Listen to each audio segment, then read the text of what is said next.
This video is sponsored by MindsEye, who sent me a copy of the game and is paying me to give you guys some tips and tricks and stuff I wish I knew sooner, plus go over some of the updates that they've put out since it originally released. You can purchase MindsEye for yourself by clicking the link down below, and from February 2nd to the 15th, MindsEye will be on sale for 50% off on Steam and the Epic Games Store.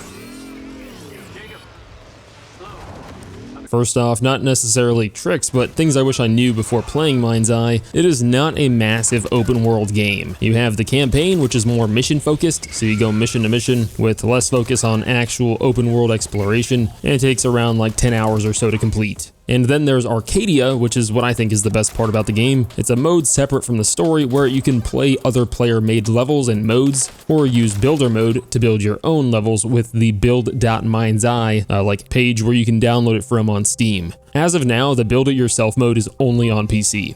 There are not just player-made levels, but developer-made ones as well that they've continued to push out, and since they've released MindsEye, they've pushed out a ton of updates with a bunch of different improvements, including improvements with the AI, which you can already notice in the campaign. The combat's been improved, performance enhancements, all of the new missions in Arcadia, and like the whole main menu screen with the campaign and Arcadia have been reworked. It looks way different. The recent Update 6 brought 4 new Arcadia missions and a bunch of improvements. The ability to evade roll. To do that, you press A on Xbox or X on PS5, the spacebar on PC. Plus, you can finally shoulder swap. To do that on controller, you just press L3 while aiming down sights. And on PC, you press the Shift key. You can now skip some of the longer drives, and some of the missions that have you like drive across the map. Weapons are now highlighted and easier to notice on the ground. AI are more responsive. There were tons of fixes to make the AI a lot better when using cover. They react to you and are more responsive now. Plus a lot more, as well as Update 6.1 bringing even more improvements on top of that,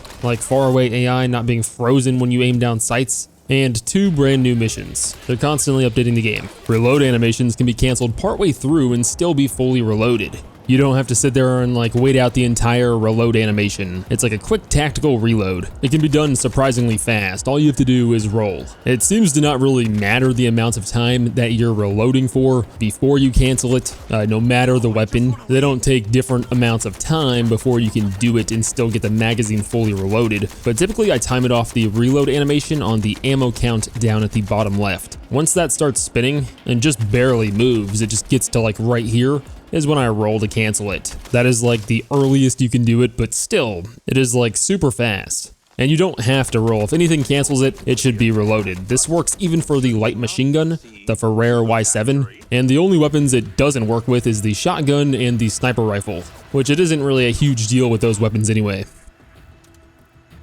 During the chase missions that take place in the campaign, like the one in Robin Hood, you have unlimited ammo. You can just hold down the trigger, try to aim towards their heads if you can, or if they get sort of close, the driver can be headshot for the fastest way to get rid of that pursuing vehicle. And that mission is a lot easier at that part. Plus, a lot of the updates have actually improved things during this mission, like your vehicle's health. Don't forget your drone can detonate explosives with its stun shot. If you manually use it, it's a bit easier to target them with, but will still typically prioritize shooting actual enemies directly. So if you use the drone to shoot an enemy in your line of sight, and then the next closest thing is an explosive, it will hit that explosive next. You get 2 stun charges as well as the ability to hack robots to fight for you, and you should be trying to put those to use whenever you can, so that they are always recharging, and when a robot appears, you can quickly hack them. It's generally better to not manually shoot and manually fly around with your drone and just press the keys down there while fighting, unless you need to. Like when you're stuck behind cover, if you manually take out your drone, you can either detonate those explosives, which makes it a little easier if you're flying it, or sometimes it even just helps to fly the drone past them, or just up in the air a bit, because right when you take over the drone, all of the enemies will aim at that drone. So when you go back, you have a second or 2 to shoot the enemies while they readjust their line of sight onto you.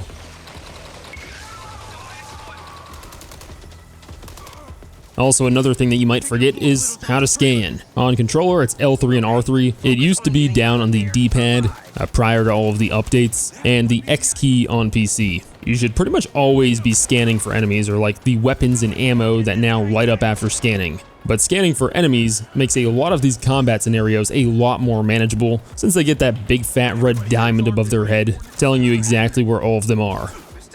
but you'll probably get on fine without using that too much if you're not playing on hard. It can be a little challenging sometimes, but I recommend trying the game on hard difficulty before going down if you end up having a ton of trouble with it.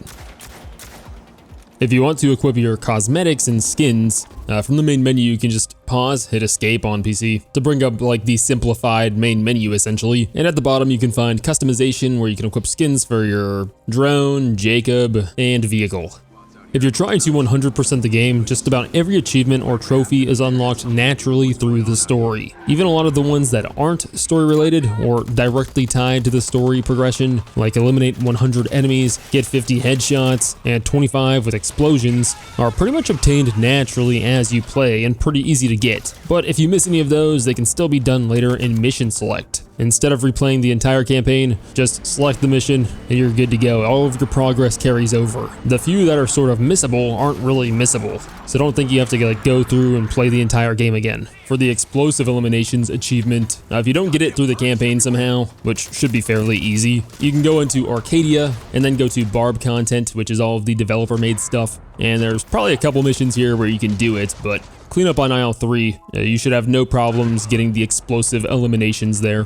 And I highly recommend checking out all of these Arcadia missions. Again, this is probably what I've had the most fun doing, are these challenges and like level missions. The developer made ones in the Barb content tab obviously feel like the most professionally made, but you can also check out other players' levels and mission designs that you can check out in Arcadia as well. I highly recommend, if you do try this out, to check out the Echo Survival Horde Arcadia mission. It is probably the most fun you can have in the game, at least in my opinion. You start out with just the pistol and get more weapons by picking them up off of enemies, and basically just see how many waves you can survive. It is surprisingly challenging.